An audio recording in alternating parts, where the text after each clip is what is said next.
এই দেখো। খাওয়া দাওয়া কোথায় করলে? তাইলেই খেতাম। জানো তো ঠাম্মা, একদিন বেরিয়েছিলাম ঘুরতে, তো ওখানে একটা পাহাড়ি চিকেন খেয়ে এসেছি, দারুণ খেতে হয়েছিল। আমি তো দাঁড়িয়ে রান্নাটা দেখেও এসেছি। ও তাই? তা আজও তো দেখছি মুরগির মাংস এনেছে।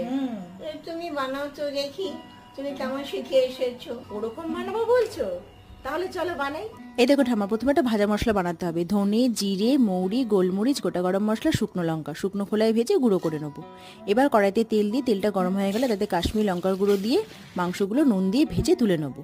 ওই তেলের মধ্যেই গোটা গরম মশলা ফোড়ন দিয়ে দেবো পেঁয়াজ কুচি। একটু ভেজে আসলে দিয়ে দেবো টমেটো কুচি, আদা রসুন বাটা, লঙ্কার গুঁড়ো, হলুদ গুঁড়ো দিয়ে ভালো মতন কষাতে হবে যতক্ষণ না তেল ছাড়ে।